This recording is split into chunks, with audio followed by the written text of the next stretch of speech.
Before I start this video, let me just talk about the Denver Broncos. Man, what a season this team has had. They went 10-7 despite they were supposed to only win like 5 games according to Vegas or something like that, but we blew those odds way out of the water. We had a spectacular season. Bo Nix had an insane rookie year.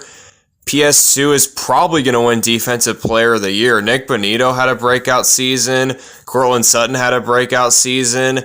And I mean, there's just so many players I can talk about right now. They've just all had phenomenal seasons. And also, Sean Payton, we made the right decision bringing him in, because without him, we don't get Bo Nix. We don't get rid of Russell Wilson. It's just bringing him in has just aligned all of the pieces together for this team, I feel like. And I mean, this season, we were looking pretty solid early on, and then we got pretty humiliated against the Ravens, but then we lost in a very heartbreaking fashion to the Chiefs, and I was obviously very pissed off at the time, but I think that was the best thing that could have happened to us, because after that, we played like we were on fire. We crushed the Falcons the next week. We beat the Raiders the week after that. And then we beat the Browns in a Monday night game. And then we beat the Colts to win 4 in a row, putting us at 9-5. And eventually we finished with 10-7, able to snag the 7 seed. And we're going to have a game against the Buffalo Bills on Sunday to hopefully continue our season. And this has just been such a magical season as a Broncos fan. You know, this is the first time we've made the playoffs since 2016, which was the year we won the Super Bowl. So it's been a minute. It's been 9 whole years. And I'm just so happy right now that we're in the playoffs and our team actually looks competent for once. I mean, like the whole Russell Wilson trade, I thought that was going to push our team back like 3 or 4 years, but if we're already in the playoffs with a rookie quarterback, I mean, who knows what we're going to do next season? Like, this team could really be something special. And I'm just so happy that they're finally starting to figure their shit out and not being the odd team out. They're actually in the playoffs, so I'm really happy about that. And I'm really looking forward to that game against the Bills, because even if we don't win, which I honestly don't think we're going to, I mean, the fact that we're there is absolutely insane. And if we do win, I mean, that would be even better. So we'll just have to wait and see what happens in that game. And yeah, it's about what I had to say. I had to say something. I mean, you know, I run a YouTube channel about football, and I talk about the Broncos all the time, and them making the playoffs, I had to bring that up, you know. And, you know, if you somehow couldn't tell, we're playing as the Denver Broncos in Madden online, just to have a little something going on while I ramble on about, you know, the Broncos and stuff. And I mean, let's see, 2nd and 3, we get the first down there. And yeah, this is very unfamiliar territory for me. This is the first year, because I started watching in 2018, and I obviously didn't see the Broncos in the playoffs during that span, since the last time they'd made the playoffs was 2016. You know, it'll be cool to see my team finally play in the playoffs. I mean, sure, it might be for 1 game, but, you know, 1 game in the playoffs is better than 0 games. You know, it's the start of something special. I mean, you have a rookie quarterback. Bo Nix is going to be here for a while. He's not going anywhere. And I don't think Sean Payton is either, because Bo Nix and Sean Payton have one hell of a relationship. They just know how to get shit done in the NFL. And it definitely, we've had our, you know, up and down moments. Like I mentioned, we got killed by the Ravens earlier in the year. And I mean, that was definitely not what you want to see. But I mean, the reality is, when you're a team that doesn't have that much talent like the Broncos do not, at least not on offense, I mean, that's just what'll happen. I mean, we're not really Super Bowl contenders. I mean, if we can make it that far, if they can prove me wrong, I'm all for that, but I mean, we just need to get better weapons for Bo Nix on offense, because like the weapons he has to work with aren't the best. They're not like horrible, but if we want to, compete for a Super Bowl next offseason, we'll need to fix that right up, and I think we will.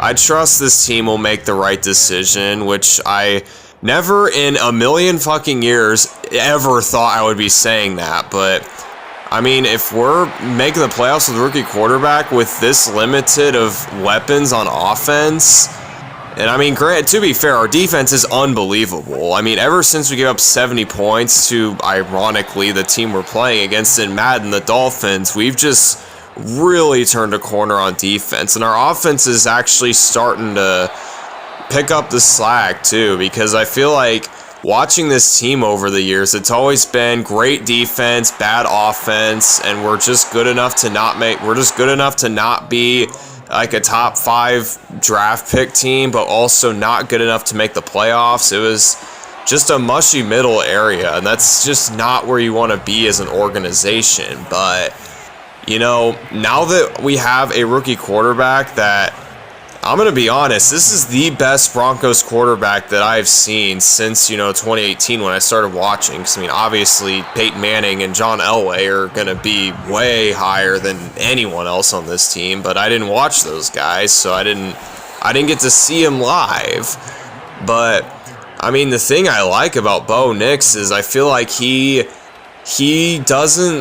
not scared. A lot of quarterbacks, when I watch them play on the Broncos, like Russell Wilson, Teddy Bridgewater, Case Keenum, Joe Flacco, all those guys, all those quarterbacks we had to deal with. Drew Lock, I probably missed a name or two, but they just didn't seem to have the confidence that Bo Nix has.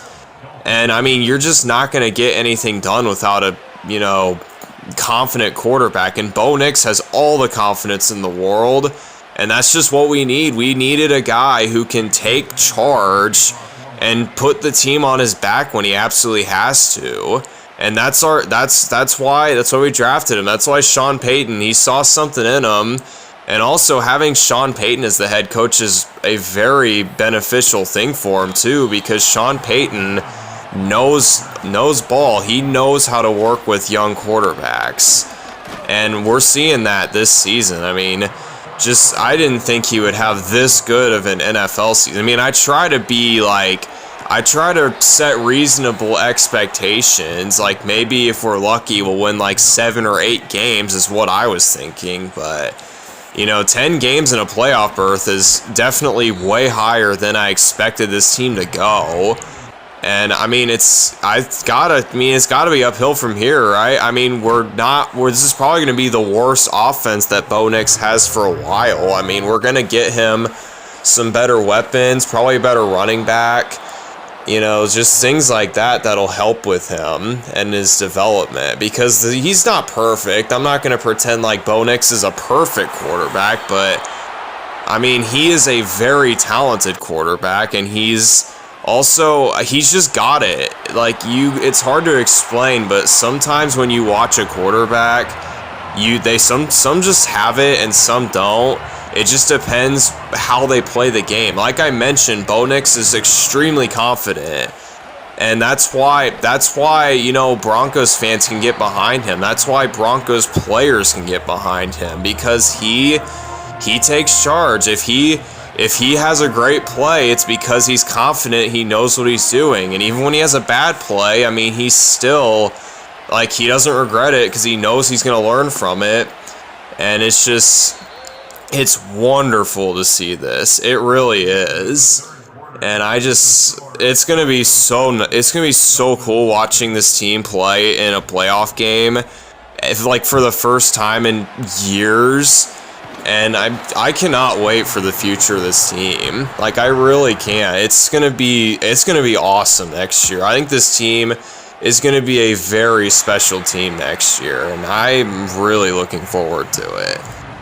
And yeah, we'll shift our focus to Madden because I got all of my thoughts about our season out of the way. So 2nd down and 5 for the Dolphins, currently down by 7. This pass is incomplete, knocked away by Riley Moss, who I've yet to mention yet. Sorry, Riley Moss. 3rd down and 5. This pass is caught by Jonnu Smith, as we had a front 7-man covering a tight end, and that usually doesn't work well, as clearly seen there. 1st down and 10. Devon Achane takes the handoff for about 4 yards to make it 2nd down and 6 at the 32. And Tua is going to do a jet sweep to Jalen Waddle to make it 3rd down and 6 at the 31. And Tua's back to pass, going to throw. This pass is caught by Tyreek Hill. A little out there, but he makes the catch. And it's going to take us to the 2-minute warning. 1st down and goal at the 9-yard line. Devon Achane takes this for, let's see what pops up, a 1-yard gain. 2nd down and goal. Tua is going to throw. Pass is caught by Tyreek Hill. Great catch by Tyreek Hill. Not a great throw, but he catches it to make a 3rd down and goal at the 1. And it is punched in by the running back, Devon Achane, to put the Dolphins in a position to tie the game with the extra point. And we'll see if they can do just that in a very low-scoring game. It's Madden, and Madden is wonky with a lot of this stuff, but like, this is even crazy for Madden standards. Like 7 to potentially 7. We'll see if they make this PAT. Jason Sanders kick up and good. So yeah, 7-7 heading into the, final 2 minutes of the 4th quarter. I mean, this is just like, I don't know what to say. I played this game, I think this particular game a few weeks ago, and I don't remember what was going on, but I guess we were just trying to milk the clock the whole time because, that's just kind of a good strategy when you play Madden, is just, if you can't play defense, which admittedly I'm not very good at, if you keep the ball in your offense's hands, you don't have to play as much defense, and that's exactly what I believe I was doing. As 3rd down and 8, Bo Nix, critical 3rd and 8. We'll see if he picks this up with his legs. He's going to get 7 yards out of that. 4th down and 1, big decision here. Dolphins call a timeout. And you better believe we're going for this. No way in hell are we punting the ball right now. Because if we punt, we're surrendering. And we don't surrender anymore. We take what's in front of us, and that's exactly what we're going to do. 4th and 1 at the 28. We'll see exactly what play Bo Nix and the Broncos draw up. And it looks like a run, but we could obviously audible out of that. We'll see what he does. He's looking to throw to Courtland Sutton, it looks like. 4th down and 1, Bo Nix throwing. This pass is caught by Courtland Sutton, as that was pretty bad defense by the Dolphins, as Courtland was wide open on that play. 1st down and 10, Javonte Williams takes this for a 6-yard reception to make it 2nd down and 4. At the 42, close to field goal range. We'll see if the Broncos can get there. 2nd down and 4, play action pass. Bo Nix going to throw. Pass is caught by Adam Troutman. Adam Troutman gets down to the 46-yard line, gets a 1st down. Broncos have to burn their 2nd timeout. 1st down and 10 at the 46. Bo Nix going to throw. Pass is caught by Marvin Mims Jr. And he scores. Oh no. I meant to go down at the 1, but I messed it up and he scored instead. And the reason I wanted to go down at the 1, as remember how I said I suck at defense and I want to milk the clock? Well, it's kind of hard to do that when you score and give the opposing offense time, especially when they have guys like Tyreek Hill and Jalen Waddle as receivers on that team. Also, not to mention, Devon Achane could be a threat too because of his speed. So we'll see if we can still get away with a victory here, as if we lose because of that, it's going to be pretty bad, pretty demoralizing. That's the right word, I suppose. 1st down and 10 at the 31-yard line. 16 seconds left for the Dolphins. They have 2 timeouts, have to chuck deep passes, as that's exactly what they're doing. 1st down and 10, looking for Tyreek Hill, but Tyreek Hill was now nowhere to be found, as that was an overthrow and he was double covered. 2nd down and 10 at the 31. Tua is sacked to make it a 3rd and very long, as there's 5 seconds left. This is probably going to be the last play of the game. Tua's going to throw, and this is picked off. As we get it, we lateral the ball. What the hell? We lateral the ball for pretty much no reason. We still won, but holy shit, guys. Like, why do we have to lateral the ball? I don't know what I was thinking, but a win's a win. It's a pretty ugly win, but ugly wins are better than pretty losses, and you know, nothing's prettier than a win. Even if the wins don't look pretty, they are still, you know, we don't care about how we get it. We just care that we got it. That's my thinking. As yeah, pretty boring game if you're not, you know, Broncos or Dolphins fan in Madden, I suppose. As Bo Nix 11 for 13, he was efficient enough. We just didn't throw the ball a whole lot, and that's why the game wasn't very high scoring. We kind of just gave carries to our running backs, and that's what the Dolphins did too. So maybe he had the same idea and he just had a harder time executing, but you know, we executed a little better, and it's kind of fitting because the Broncos got in the playoffs over the Dolphins. The Dolphins are not in the playoffs, because the Broncos and Dolphins were fighting for that 7 seed, and we got it over them. So fitting way to end this video, and thank you for watching, and I will see you for my playoff predictions.